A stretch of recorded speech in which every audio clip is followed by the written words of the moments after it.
Welcome to the Purpose for Life podcast. I'm your host, Suzanne Roberts, author of It's Deeper Than That and founder of The Great Reconnection.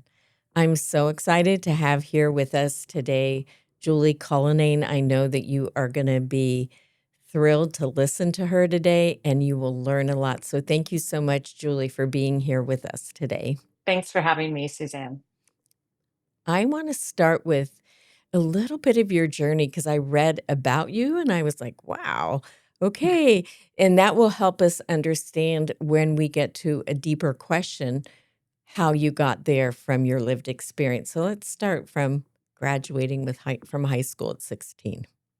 It's interesting as you and I were doing our centering before this, what was really coming up for me was it's almost like I can picture myself in this long, continuous line of women that started before me and Mm, is now extending on beyond me. And just the ones that I know about, my mother and my grandmothers, and, women who were very intelligent and had a lot of things to contribute in a world that didn't really, the systems of that world really weren't set mm. up for them to be able to make that contribution. And now I have twin daughters of my own Oh, who are kind of extending out the line the other way now, who have more opportunities than I did, more opportunities than the women before me did.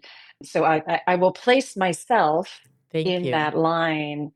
Yes, I graduated from high school at the age of 16, graduated from college at 20, entered the working world at a pretty young age, just with a combination of my own drive and ambition and hard work, was able to very quickly rise in the corporate world that I had entered.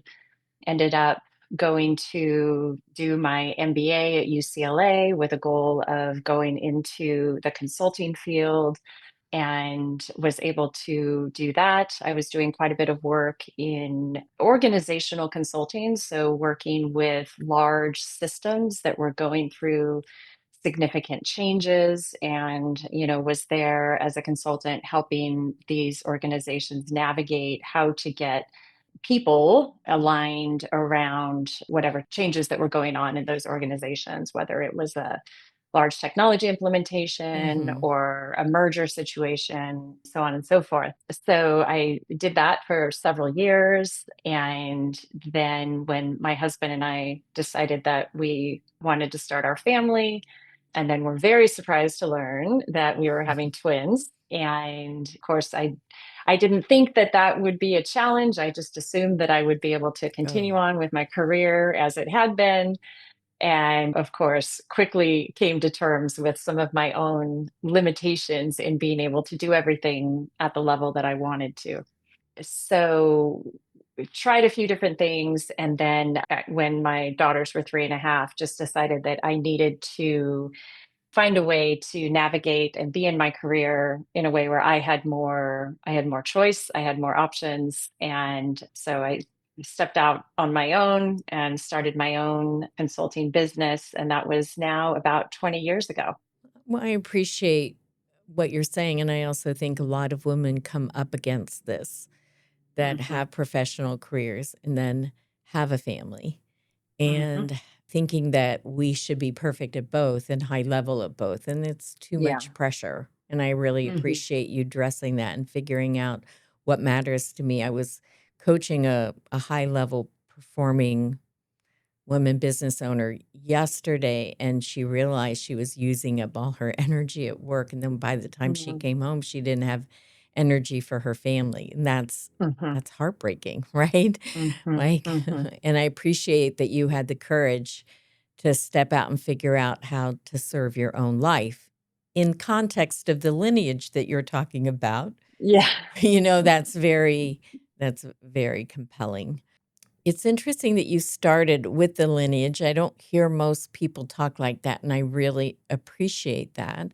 And marking your moment in time and what you're generating forward, or we could say, like, what is the legacy you're leaving? It could be wealth, but you're also leaving for your daughter's freedom of choice, which Yeah. is different than That's right. financial measure. It's a different kind of Mm-hmm. measurement, which Mm-hmm. they're witnessing through you. And something that you've mentioned a little bit already, but there's a way that you think about these invisible systems of power that impact how perhaps people relate to that power, and also then how they relate to themselves. And then also, how can people know their own inner power, and what's the difference between those things? I know that was a lot, but I'm going to let Yeah. you start wherever you want to start with it, and let's see where you go with it. Well, one of the questions that you had asked me earlier was, how did I come to be interested in this topic? And about 6 years ago now, I was taking a writing course. I've known for a long time that I wanted to write a book, but I didn't know what the subject matter of that book would be. And I found wonderful writing course called Agenda Free Writing, Mm, Writing What Wants to Be Written. And the teacher of that course, one of the things that she had us do was to sit every day and just let a word come up in us and then free write on that word for 10 minutes without self censoring or anything. And it was a really wonderful, very freeing practice. And what I saw over time was that what was wanting to come through me was something about power and the way that I had experienced power in my own life, both ways that I had recognized or not recognized my own power, ways that I, mm, as I now say, was leaking, losing, or giving away my power, mm. often without realizing it, as well as the systems of power that I had been in mostly unconsciously. I think there's a lot more conversation happening now, more recently, about these systems of power and how these two things interact, as you're saying, kind of our own relationship to our power, the power of others, and then how that interacts with the system. So I've Wait, spent before you about the keep going, yeah, for some yeah, of our sure. listeners that aren't used to what systems of power is, Yeah, what does that mean to you so they to know your me, to me. context? Yes. The systems of power that we're in, they can sometimes be very obvious. For example, if you work in an organization where there's a hierarchy, then that is a system of power that is that probably is one that people are the most familiar with. But anytime we are in relationship with others, and there's so much that I could say about this, but anytime that we are in those relationships, there are power dynamics that are happening all around us. And sometimes they are obvious and overt, and sometimes they are more subtle. So an example is the attention economy, right? Where oftentimes we give some of our power away to this system that is continually demanding from us, or feels like it's demanding from us, that we give it our time, that we give it our attention by these cell phone devices that we seem to carry with us all the time. So that's what I mean when I say systems of power, and I could go on and on to say more about kind of the more obvious and the less obvious systems that we are part of. Okay, thank you. How do you see it, Suzanne? Well, I see systems of power operating as power and with dominance and oppression Yeah. that came about Mhm. through colonization. So, if we look at the four Mm. intersecting forms of power, I would say it would be economic exploitation, Mhm. race, gender, and religious oppression that Mhm. intersect and inform our institutions, inform our social Mhm. norms, inform our communities, and Yeah. then ultimately us. And those are invisible for I would say those are invisible forces that Mhm. are embedded into civic engagement organizations, Mhm. and they're harder to see and yet we experience them all the time. That's what I would say. Yeah, yeah, it is an interesting question of where did it all start? Yeah. And I guess at some level, if you go back to the basic needs of living beings, beyond humans, it's about safety, approval, and control. In some ways, I see the expressions of power as being ways of meeting those basic needs. And I believe that if we can use power in different ways to get those needs met, and we can use it Mm, in ways that seek to control and exploit others yeah. so that we can have safety, approval, and control, or we can use our power so that more people, idealistically, all people could feel safe and could feel worthy and could feel whole. And Mhm. so I guess at a very cosmic level for me, this just goes back and back and back and back a very long way. And what do you think our internal power is, and how do you know yours? Well, I think the question for me has really only become more conscious relatively recently. So as I have been writing this book that has emerged out of all of this, it's really given me a chance to explore my relationship to my own power much much more closely. Mm, And as you said, most people don't spend their days thinking about this, whereas for me right now, it feels ever present. So one of the ways that I know mine is both through kind of looking back at the times in my life when I have felt a sense of my own power. And maybe it would be helpful if power is such a big word. It's such a big right. topic. And the way that I think about it is, power as a sense of, well, maybe in two ways. So power is a sense of agency, right? Mm, The belief and the recognition that in any situation that I always have choice, and the desire to really want to use that choice ultimately for good, which means to do things that advance not only myself, but that really advance the people around me, that advance the systems that I'm in, so that more people, so that our planet, is benefiting from the choices that I make. I love that. So one is agency, and that you said there was another way you So know one is power. agency. Yes, thank you. I lost That's my okay. It train was there. fascinating, The but I want to get back to the other. Curious. Well, and the other, and this is an idea that if you're familiar with Rianne Eisler and any of her work around dominator culture, and this is it made me think of this when you mentioned the idea of like power as domination.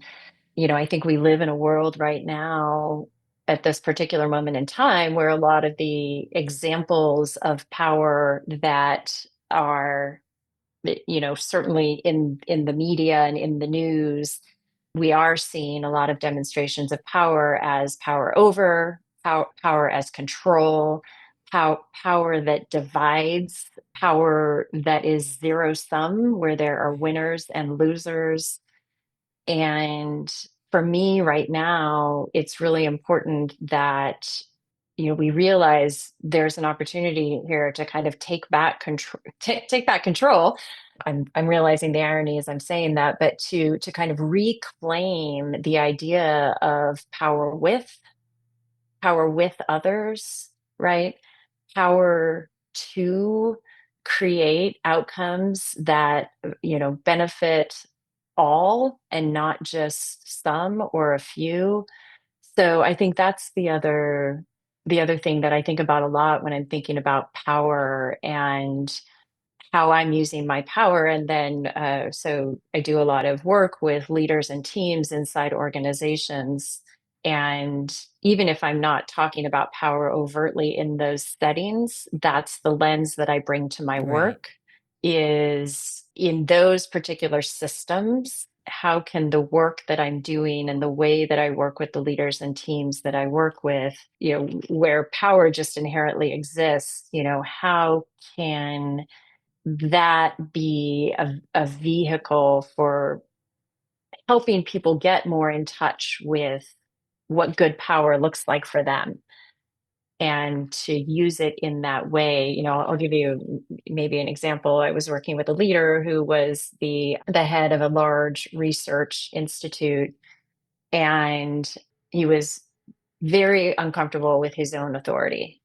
And because he didn't have a lot of examples in his life of authority being used in ways that left space for other people. And through the work that we did and through helping him get in touch with what good authority would look like, with what good power would look like, it really helped inform how he made decisions, how he developed his own people, and just kind of expanded his own sense of who he was as a leader and the legacy that he wanted to leave and what that was for. I really appreciate what you're saying. I was at a conference that said a boss says I and a leader says we. And there's Heather McGee's book, The Sum of Us, which is indeed zero. Mm. Instead of zero sum game, the sum of Mm. us.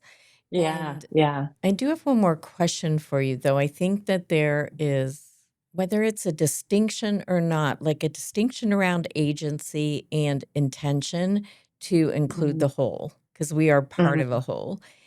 mm. And then how does one actually access the felt sense of generative power inside of them to act from there and not just Mm. perform? I think for me that is, probably another thing that has been a really big shift for me over the last few years. I talked a little bit about my story and being in challenging situations at a really young age where I felt like performing was, the fake it till you make it was probably a big part of how I was able to keep going in the world, not feeling confident, not feeling equipped to be in the environments that I was in, but Mm. feeling like I had to show up, I had to perform the things that were driving me. And maybe part of this is just the benefit of age and wisdom, that part of it is you start to realize that for me, as I've gotten to know myself more and grow in my own confidence, I think that sense of resting, that it's funny, I'm realizing, like, it's even happening right now. There are times in the past where being on this podcast with you, that drive to perform, that drive to Mm. to show up and do it right or do it well, that would have been at the forefront. And now there's just this trusting that whatever shows up is exactly what's meant to be here. That you already have Uh, it inside you. yeah, that I already have it inside me, right? And whatever standard, and maybe this comes back to our conversation about the invisible systems of power. I think when, for me, one of the systems that was really prevalent for me, it was this like perfection driven system where, and there's plenty of research about, girls especially, and the way that they're raised in these systems that create these ideas that it always has to be perfect. You have to look perfect, you have to be perfect, you have to right, act perfect, and all of these things.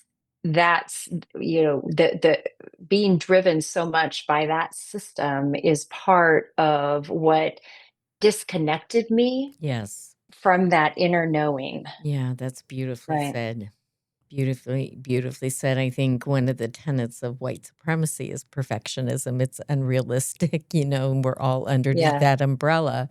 And then you bring gender in and all of it, it just that's right. compounds, right? And so It just compounds. Yeah. compounds it. It's so one of the things I actually love about interviewing you is that you pause and you wait and you listen before you speak, which is interrupting that I've got to get it right. I've got to say the right thing. Mm, You're actually listening to yourself while you're speaking. And mm, I really appreciate that. It makes it mm, more authentic, more alive, more generative, and more impactful, honestly. mm, It makes me mm. trust you more.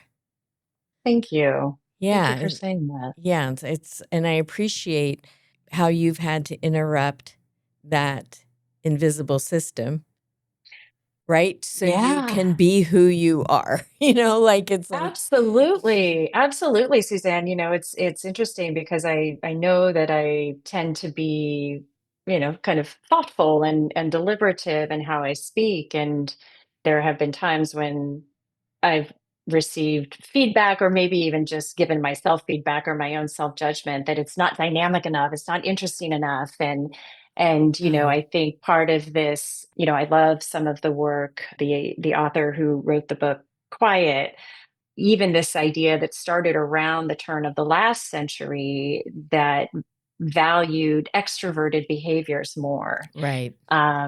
It kind of instilled in me some of these ideas that it's not okay to go slow, it's not okay to be thoughtful.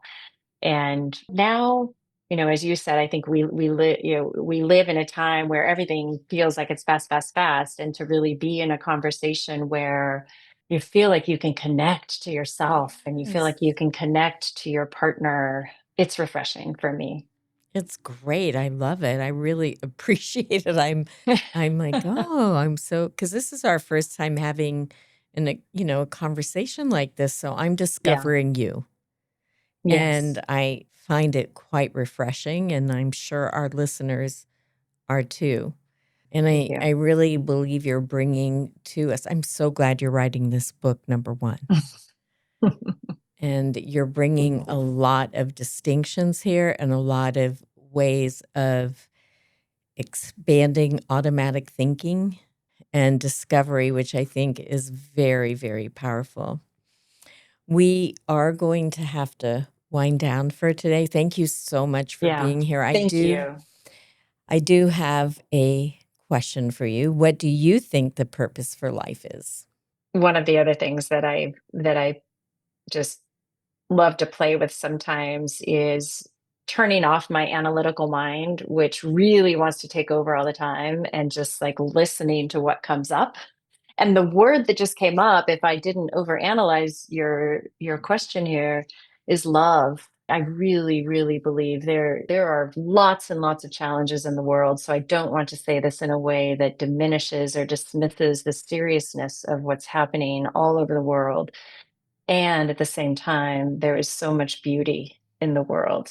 And I think being able to hold both of those truths at the same time, being able to hold the truth that there's both suffering and devastation and all of that, and that there is beauty and joy and love, being able to navigate life with both of those truths and find ways to be in whatever circumstances you find yourself in, finding ways to be on the side of beauty and truth and love. For me, that's at least one of the purposes. I love that. Thank you so much. How can people get a hold of you? Probably the best way is my website, www.avia leadership.com. You can learn more about my work and you Mhm. can connect with me there. And when is this book happening? Oh my goodness, that is the million-dollar question. It's the goal is to have, I think I'd say the manuscript is probably two-thirds complete. I really want to get it done this year. Sadly, I'm not a full-time writer. I also run a Right. business and have lots of clients, but that's what I'm putting out there, Suzanne, that by 2027 we'll have it. So get back in touch with me closer to Okay. the book launch, and let's have you back on. Okay. Sounds Sound good. Thank you, listeners, for being here today. This is the Purpose for Life podcast. I'm your host, Suzanne Roberts, author of It's Deeper Than That, founder of The Great Reconnection. Thank you for listening. Subscribe, and we look forward to having you back with us.